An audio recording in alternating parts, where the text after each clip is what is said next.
piena facoltà, egregio Presidente. Le scrivo la presente, che spero leggerà.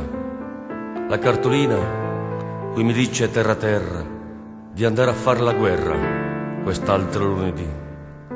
Ma io non sono qui, egregio Presidente, per ammazzare la gente più o meno come me. Io ce l'ho con lei, sia detto per inciso, e sento che ho deciso che diserterò. Ho avuto solo guai da quando sono nato, e i figli che ho allevato han pianto insieme a me. Mia mamma e mio papà ormai son sottoterra, e a loro della guerra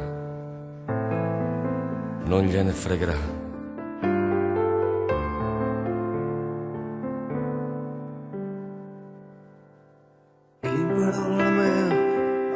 Su presidente, così scriosa presente, mi speras di salvezza. Questo papiro minarata terra terra chi e può andare in guerra a posti scostoloni. Ma no che io non so, però voi su presidente o quiere questa gente che scanto pur de me. Tornaro dai su contro la secare cursa, ma intende a po' deciso chi ha pa disertare. A potente solo a merda e quando sono scritto solo fizos che a potente han pranto paresa mia. Se a mamma e per i babbu come sono interrato e i sordi esa guerra non li importa più. Candì puoi sapere io in campo in sta surato muffere tempo andato se datene al pizzino, gramma pa pesare, sai anna pa tancare, in questo tempo il morto può andare a camminare.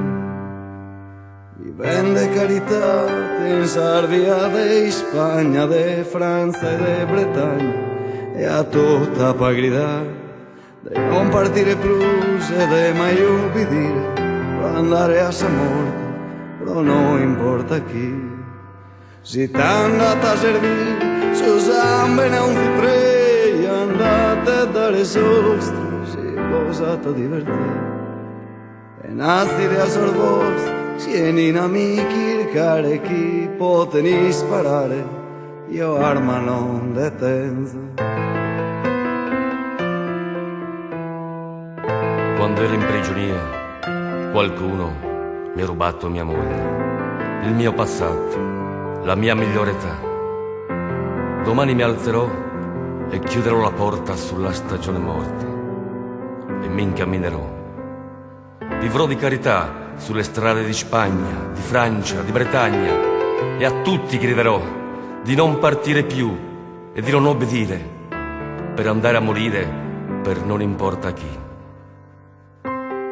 Per cui, se servirà del sangue ad ogni costo, andate a dare il vostro se vi divertirà, e di che pure ai suoi che vengono a cercarmi, che possono spararmi, io armi non ne ho.